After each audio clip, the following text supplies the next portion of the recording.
ลงบทบันทึกพี่น้องอันนี้เฮาก็อยู่ห้องการอยู่มีลายเซ็นสาบุญแล้วก็ลายเซ็นเราเองนี้แล้วก็มีพยานหลักฐานกับผู้รับรู้ก็คือทั้งมีฮู้นำกับมีเบาเทสาวนวลแล้วก็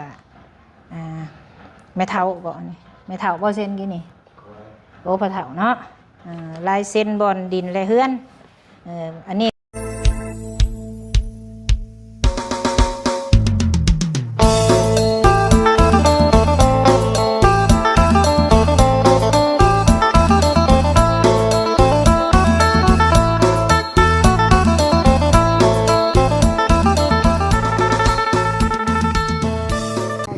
พี่น้องมาต่อกันอีกคลิป EP 3ก็ว่าแม่เนาะสบายดีเด้อสาวนวลสาวไล่เนาะก็สบายดีสบายดีสบายดีเบิดทุกคนพี่น้องเอ้ยหลังจากที่ว่าได้คุยกันพี่น้องเรื่องทางผู้ใหญ่เพิ่นได้โทรคุยเนาะแล้วก็บ่อยากเว้าหลายพี่น้องคือเบิ่งเอาในคลิปเนาะสบุญบ่อยากอธิบายแล้วก็บ่อยากเว้ายาวแล้วก็บ่อยากบรรยายอย่างทั้งนั้นอยากให้เบิ่งเอาในคลิปเอาเองสบุญก็บ่ได้ว่าอยากมาอหยังดอกก็คือว่าเรื่องเฮือนเรื่องดินเนาะก็ขอบคุณทาง FC ทุกคนที่เพิ่นออกความคิดเห็น FC นี่เสียงส่วนหลายนี่อยากให้เอาคืนไม่ดีได้แม่นทางข่อยเองก็ขึ้นอยู่กับเพิ่นเนาะ FC ก็ความคิดเห็นมีแต่แบบนั้นทางผู้ใหญ่เพิ่นก็เลยเพิ่นโทรลมแล้วแต่ว่าเรื่องเฮือนเรื่องซ่านเนาะเพิ่นก็บ่ได้เอาคืนแต่ว่าเพิ่นให้ลงบทบันทึกนะลงบทบันทึกว่าบ่ให้ขายคันอยากอยู่ก็อยู่ให้ถามโตเล่าก่อนว่าเจ้าสิอยู่บ่หรือเจ้าสิบ่อยู่คันบ่อยู่เพิ่นจังสิมอบให้คนอื่นมาอยู่นะเพิ่นว่าในนี้ทางว่าบ่อยู่ก็ให้คนใดทุกข์ก็เพิ่นอยากมาอยู่ก็มาแม่นเพิ่นสิให้ไปสิแต่บ่ให้ขายบัดนี้เราเลยตัดสินใจว่าเราบ่ขายเราสิอยู่ผู้ใหญ่เพิ่นก็เลยว่าทางนายบ้านเนาะเพิ่นก็ว่าให้โอกาสซะถ้าว่ามีเทื่อหน้าคันสิขายอีกล่ะแม่นต้องได้มาอีกเพิ่นเว้านะเพิ่นแม่นแล้วก็บ่ให้ขายลงในบทบันทึกก็มีหลายอย่างพี่น้องเดี๋ยวเฮาสิไปอ่านให้ฟังทางในอันนี้คือว่าเฮาสิมอบเพราะว่าเฮาอยากมาว่าเรื่องเฮือนเรื่องซ่านนี่ให้คือเก่าแต่ว่าลงบทบันทึกบ่ให้ขายบ่มีสิทธิ์ขายถ้าว่ามื้อใดขายเฮาก็ต้องได้สื่อสารถึงกันคือเก่าและข่อยก็สิบ่เข้ามาเกี่ยวมายุ่งอีกถ้าว่าบ่มีเรื่องขายเกิดขึ้นอีกถ้าว่ามันสิมีเรื่องเกิดขึ้นอีกนะเพิ่นจังว่าสิมอบให้ทางบ้านเพิ่นว่านะตามที่เพิ่นว่านี้และให้คนอื่นถ้าบ่อยากอยู่นะแล้วก็คือทางผู้ใหญ่เพิ่นเว้านั่นแหละถ้าว่าคือโตเราเองนี่เราไปอยู่เนาะเราไปอยู่คือเก่าแต่ว่าถ้าว่าเราบ่อยากอยู่เนาะคือคนในเฮือนของเรานี่บ่มีสิทธิ์เลยผู้ใหญ่เพิ่นว่านี้นอกจากน้องเมย์บ่แม่นเพราะว่าเพิ่นเว้าอันนี้เฮาก็เว้าตามเพิ่นเว้าเนาะเฮาเว้าตามเพิ่นเว้ามาก็เลยตกลงกันในนี้ก็เลยถ้าให้ทางพ่อบ้านเพิ่นนี้ลงบทบันทึกให้เพื่อสิเฮ็ดบทบันทึกเพื่อสิบ่ให้เขาคายนั่นแหละเอ้าจังได๋ก็เข้าไปผู้แลพี่น้องไปฟังนํกันอีกเพราะว่าสิให้สิไปอ่านให้เราฟังให้เราได้เข้าใจนํกันเนาะไปเข้าไปในผู้แลพี่น้องบัดนี้นับดีกว่าน้องเนาะก่อนอื่นก็สบายดีเด้อสบายดี FC เบิดสุขุสุคนเนาะสบายดี FC สาวนวลสาวไล่ประเทศเนาะก็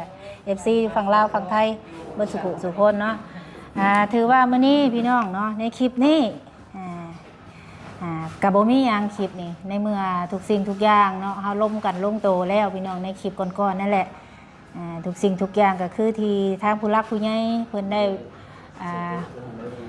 ได้เว้าหรือว่าได้ลงบทบันทึกในนี้เนาะใบบทบันทึกอันนี้ก็คือทางนายบ้าน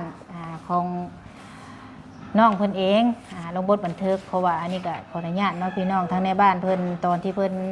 เฮ็ดเวียกหรือว่าลงเวียกเพิ่นก็บ่อนุญาตให้เฮาถ่ายคลิปเพราะมันเป็นเวียกของเพิ่นเฮาก็เลยบ่ได้ถ่ายหลังจากเพิ่นเขียนแล้วเฮาจังสิมา อ่านสู่พี่สู่น้องแล้วก็สู่ FC ได้ฟังว่าลงบทบันทึกหยังก็คือเรื่องเฮือนเนาะเฮือนที่ว่าน้องเพิ่นได้โพสต์ลงไปขายนั้นในเมื่อว่าเฮาได้ร่วมกันคันว่าน้องเพิ่นบ่ขายก็มีแต่ลงบทบันทึกไว้คันว่าน้องเพิ่นบ่อยู่ก็มีแต่มอบให้ทางบ้านเนาะในเมื่อน้องเพิ่นตัดสินใจว่าสิอยู่แล้วเฮาบ่ขายก็บ่มีปัญหาพี่น้องเพราะว่าสบุญมาก็บ่ได้ว่ามาเอาเรื่องเอาเล่าเฮามาถามในเมื่อน้องเพิ่นบ่ขายบ่หยังก็ลงบทบันทึกไว้เพราะว่ามันใบตาดินนี่คือที่ได้เว้าไปแหละพี่น้องเรื่องชื่อเสียงสบุญก็บ่ได้อยากมีเนาะสบุญก็ปัดออกไปจบเป็นมอบให้เป็นชื่อของน้องเพิ่นผู้เดียวเพียงแต่เพิ่นลงบทบันทึกเนาะนี่คือใบตาดินของน้องเพิ่นอันนี้ตัวนี้เป็นใบตาดินที่ว่าดินตอนที่เราอยู่ดังปัจจุบันนี่แหละพี่น้องซื้อได้ก็2 ปีและ2 ปีกว่าเนาะซื้อก่อนสีมอบบทบันทึกให้ทั้งน้องเพิ่นเพราะว่าบ่ได้ขายแล้วก็เลยจดใบบันทึกขึ้นมาทางในบ้านอำนาจการปกครองเพิ่นได้โอ้ล้มกันได้เห็นดีเห็นงามนะแบบนี้ทั้งไม่เท่าได้เห็นดีเห็นงามเนาะก็เลยว่าเพิ่นลงบทบันทึกสบุญกสิอ่านแบบบ่อันนั้นปานใดเด้อพี่น้องเนาะสันติภาพเอกราชประชาธิปไตยเอกภาพวัฒนาถาวรเนาะอ่านตามทางในบ้านเพิ่นเขียนบทบันทึกได้ลงบทบันทึกนี่วันที่23เดือน8ปี2026ในครั้งวันที่23เดือน8ปี2026ที่ห้องการบ้านห้องการปกครองบ้านดงนาคำขออนุญาตคณะ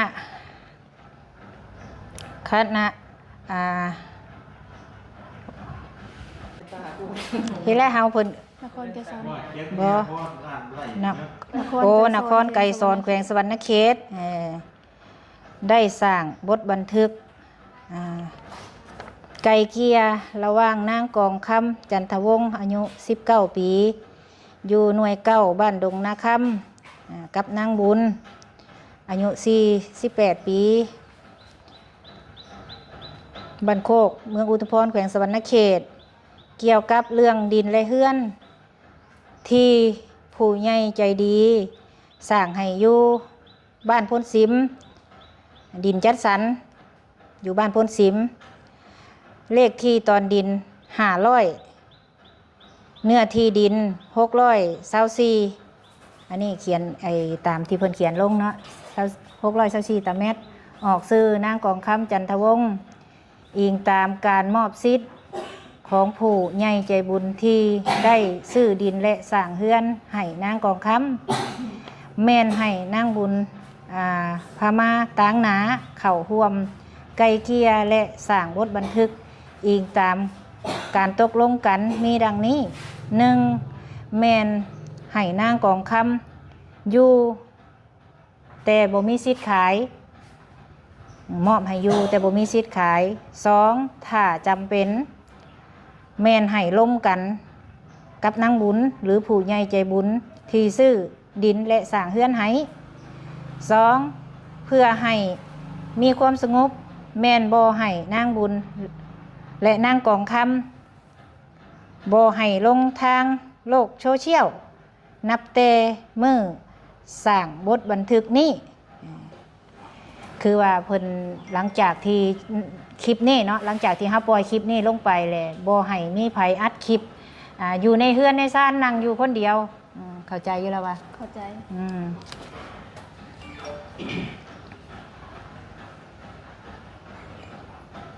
ฮอดใส่เลย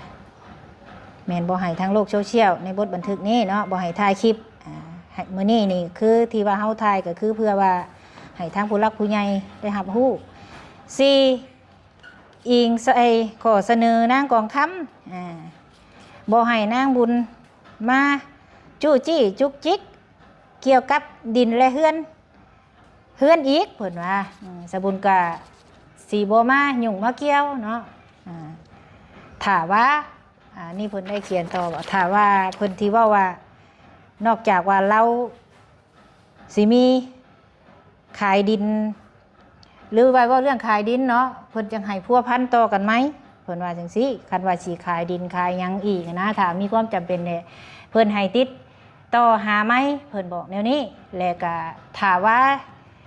ความว่าจู้จี้จุกจิกนี่สบุญก็บ่มาถ้าว่าเจ้าบ่อยากขายเฮือนอีกแม่นน่ะว่าที่พ่อบ้านเว้าเนาะก็มีซ้ำนี้พี่น้องที่ว่าบทบันทึกเนาะหรือว่าขอตกลงกันเฮาก็เข้าใจตามนี้พี่น้องอันนี้คือบทบันทึกว่าบ่ให้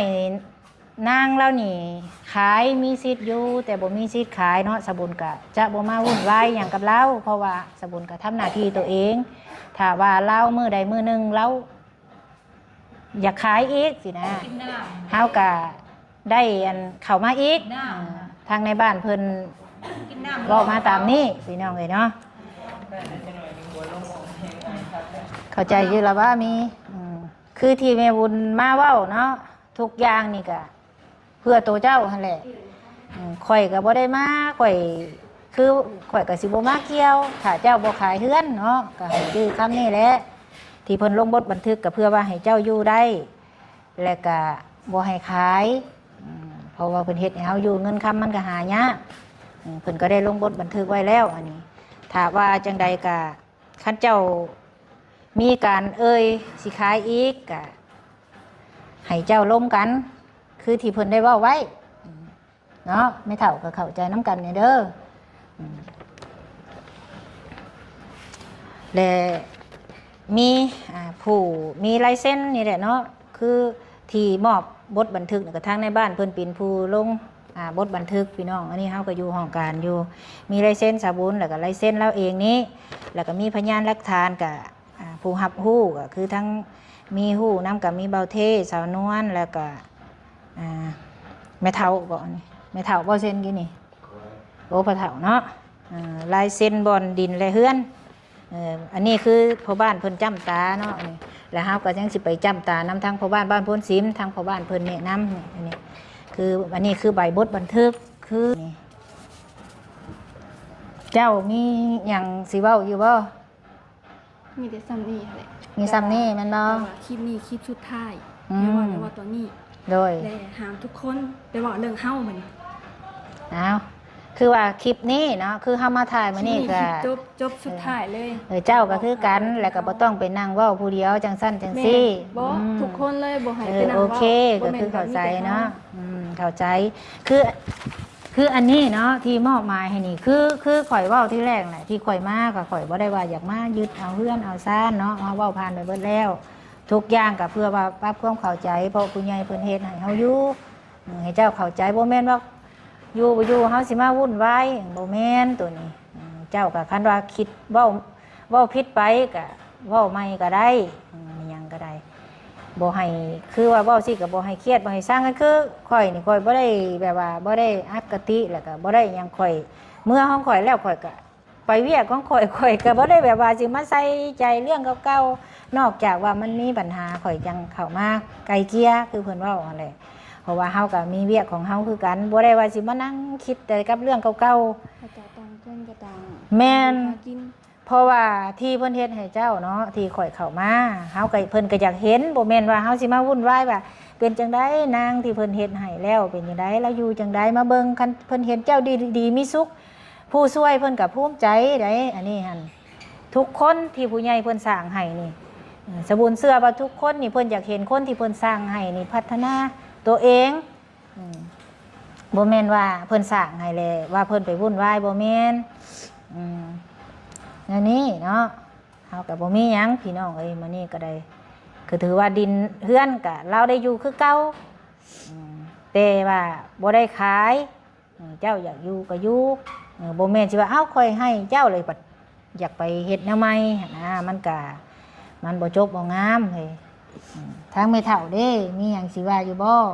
มีแล้วมีแต่มานั่งน้ำชื่อๆแน่เนาะแล้วก็แล้วมีแต่หม้อมีแล้วก็แล้วข่อยก็ยังบ่ได้ยังดอกบ่ได้คิดอีหยังบ่ได้เครียดบ่ได้สั่งให้ไผฮักแพงกันคือเก่าบ่ได้คิดได้เครียดซ้ํอันนี้ก็ได้ฮักแพงเป็นลูกเป็นเต้าคือเก่าคันว่าคิดว่ายังคือเก่ามีหยังก็บอกกันเฮาน่ะบ่ได้ยังดอกเฮาน่ะ แต่ทำตามหน้าที่เฮาก็ได้ผู้ละเพราะว่าเวียกเฮาตัวนี้เด้คันคือว่าที่ ตามหน้าที่ไผมี แม่น นั่นไป เฮาเฮ็ดหน้าที่ของเฮาคือเจ้าก็สิฮู้เจ้าก็เป็น YouTube คือการเจ้าก็ตั้งช่องคันผู้ใหญ่ให้เจ้าไปเจ้าก็ต้องไปตัวนี้นะโดยจะได้นำพ่อของหลังของคำแต่เมื่อเป็นเรื่องนั้นเราตามนักคิดแต่ตัวหน้าที่ทำใส่บุญคือนำบุญก็คือว่าแล้ว โดย ให้ความมือแล้วก็ความจะทำทุกสิ่งทุกอย่างหลายเรื่องสั้นหันพาสมมุติว่า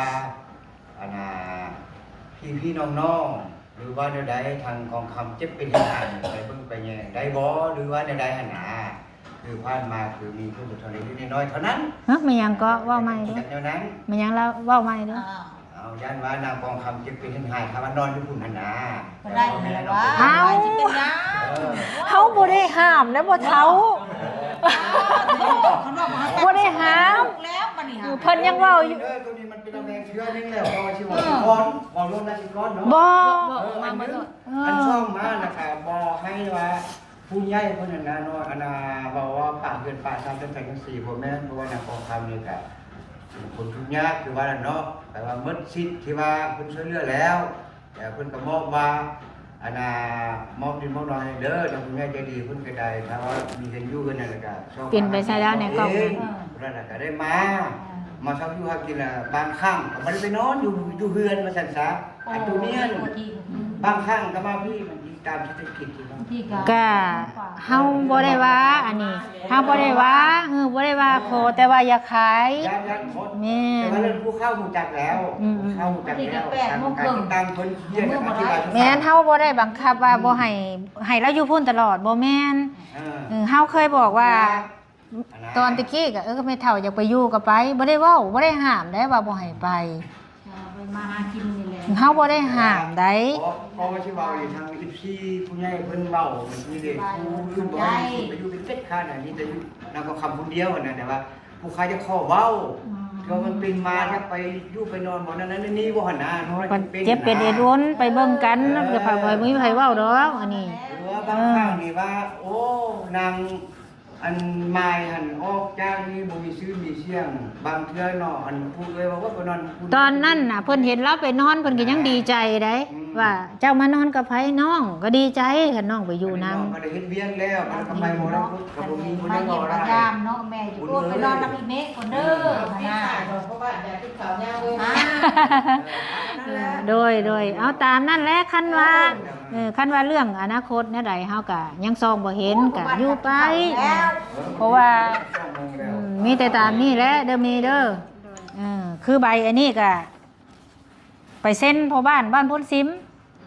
แลสิมาข่อยฟังเด้ออันนี้นั่นข่อยสิไปหรือเจ้าสิไปเซ็นบ่ฮะ บ่มีรถแล้วให้เรา เดี๋ยวเฮาไปเซ็นแหละเฮามาก๊อบเมียนแหละเฮาสิมาฝากไว้น้ำเพิ่นแหละให้เจ้ามาเอาน้ำเพิ่นนี่เด้อข้าเจ้าอยากใบตัวนี้ ใบมอบใบทบันทึกเจ้าต้องถือไว้แหละไปนั่นแหละสิมาฝากไว้น้ำเพิ่นนี้เพราะว่าเฮากะจักสิว่าจังได๋พี่น้องเอ้ยมีแต่พ่อบ้านเพิ่นก็สละเวลามาแต่เช้าแล้วพี่น้องเอ้ยมื้อนี้ก็เบิดมื้อว่าง่ายมันก็บ่ง่ายเพราะว่ามันบ่จักคนสิเว้าเฮาก็ได้เนาะก็มีเท่านี้แหละเฮาก็ได้ที่แรกกันว่าเปิดลงกันมีหยังก็ให้ทุกอย่างน่ะมันขึ้นกับดีเบิดความดีนี่ชนะทุกอย่างได้พี่น้องเอ้ยแม้แต่ให้กันสิเป็นอื่นนี่โอ้ยเฮาขอโทษเด้อนี่ฟ้าหัวใจวงโลดเรื่องคนนี่ชนะความเรื่องความดีชนะทุกอย่างแม่นบ่คุณเจ้าว่าทุกอย่างนี่อีหยังคือกันเบิดแม่นแม่นซาเฮาได้อันนี้มื้อนี้ก็บ่มีหยังดอกพี่น้องเอ้ยก็ถือว่าใบตัวนี้ก็ถือว่าสำเร็จเนาะใบที่ว่าลงบทบันทึกพี่น้องเรื่องเฮือนเรื่องซ่านเรื่องดินดอนตอนหยากก็ให้น้องเพิ่นอยู่คือเก่าเพราะว่าเราโพสต์เราก็โพสต์ลงไปซื่อๆเราบ่ได้ขายเราก็บ่เป็นหยังบ่ขายก็บ่เป็นหยัง แม่นแม่นคันบ่ขายก็บ่เป็นหยังคันขายก็คือเว้าให้แล้วคือที่เฮาเว้าผ่านมาหั่นแหละอันนี้ก็คือลงบทบันทึกไว้เพื่อว่าเป็นหลักฐานพยานนํกันหลายคู่หลายคนนี่แหละเพราะว่าเฮือนนั้นเป็นเจ้าบันทึกว่า4ปี5ปีไปรถสาวไล่ผ่านมาว่าเอ้าเพื่อนไผอยู่นี่หัวไปชั้นก็บ่ได้อีกได้แม่เอ้ยคันว่าเจ้าบ่อยู่ไผนางไม้เฮามีไปใช้มีไปเฮือนผัวแล้วก็ยังช้ำนึงเนาะคันถือคนอื่นไปนอนอยู่หั่นโดดไผอันนี้ผัวเอ้าเราขายให้ค่อยแลล่ะผิดไอ้ตัวน่ะแม่นล่ะว่าเข้าใจอยู่แล้วว่าคันน้องเจ้าไปนอนอยู่หั่นนางเมย์แล้วไปกรุงเทพแล้วก็บ่มีไผว่าแม่เฒ่าไปอยู่หั่นก็ไผนี่ไปนอนท่านางนี้แล้วไปหาเงินก็บ่มีไผว่าคันประเห็นคนอื่นนั่นมันอยากว้าตัวน่ะ แม่นบอกประตูคันบ่แม่นลูกหลานผัดคนอื่นคือสิไปนอนน่ะนะคันคือว่าพ่อแม่บอกลูกน้องนุ่งบอกมานอนท้าจักอะเราบ่อยู่ก็ไผสิว่าคนอื่นไปอยู่มันก็บ่แม่นแล้วบาดนี้ตามนี่แหละพี่น้องเอ้ยเนาะก็มีแต่สิเอาข้าวน้ำมาสู่เพิ่นกินแล้วบาดนี้จักโมงจักยามแล้วอันนี้พอดี12 โมงเลยแน่อันนี้กินข้าวกินน้ำน้ำกันก็เด้อจากเมื่อเด้อไม่ตู้เด้อการสมัคคีกันนี่เรียนนะสัตว์ แล้วเจ้าก็มีหยังสิว่าบ่สุดท้ายนี่มีหยังสิอยากเว้าอีกบ่ก็แล้วแต่ใจแล้วดอกเฮาบ่ได้ว่าหยังดอกมีหยังสิเว้าบ่มีก็จบคลิปเฮาก็ได้เพราะว่าพ่อบ้านเพิ่นสิกินข้าวมีแต่อันนี้นะมาเอาเด้อบัดนี้บ่มาเอาก็แม่นให้พ่อบ้านเพิ่นนี้ เข้ามา กายจังมือ อื่นก็ได้ เฮาออกแต่นี่เฮาไปแล้วเฮามาส่งให้เพิ่นเฮาน่ะบ่ยากดอกเพราะว่ามื้ออื่นเฮาก็ไปทางใหม่นะมื้อนี้เฮาก็สละมาทางนี้เพราะว่าเฮาก็มีเวียกทางอื่นอยู่ใช้กระน้ำท่วมใช้กระน้ำ แม่นว่าสิไปทางน้ำท่วมหมดแหละ แถวเก่งกอกแถวผมลงชนผมก็ พูดแล้วสาพี่น้องเอ้ยไปเอาแนวกินแนวอยู่แล้วล่ะเด้อมาสู่กันกินนี่แหละกินข้าวกินน้ำร่วมกันแหละก็จังเมื่อเนาะทางเอื้อยเฮากับผู้สิไปเวียกมานํกันเลยแล้วก็ได้ เป็นจังได๋ก็เพลงสบายดีอยู่บ่สาพี่น้องท้ายสุดท้ายก็บ่มีหยังหลายเนาะทั้งสบุญกาขอบคุณทางผู้ใหญ่ใจดีทุกท่านเนาะขอบคุณทั้งเอื้อยทั้งอ้ายหลายๆที่ว่ามอบเวียกมอบงานให้สบุญก็ทำหน้าที่ตัวเองพี่น้องเนาะเฮ็ดหน้าที่ของเฮาถึงสิเป็นจังใดภัยสิว่าจังใดก็อย่าเฮาเฮ็ดหน้าที่ของเฮาให้มันดีสำหรับคลิปนี้ก็ขอบคุณ FC ทุกคนเนาะ FC ทั้งเบาเท่สาวนวลสาวไล่ขอบคุณทุกคนที่เข้ามาติดตามแล้วก็ค่อยให้กำลังใจเนาะขอบคุณในหลายคลิปนี้ก็อำลาพระจากพี่น้องเอ้ยสำหรับคลิปนี้สบายดีเด้อ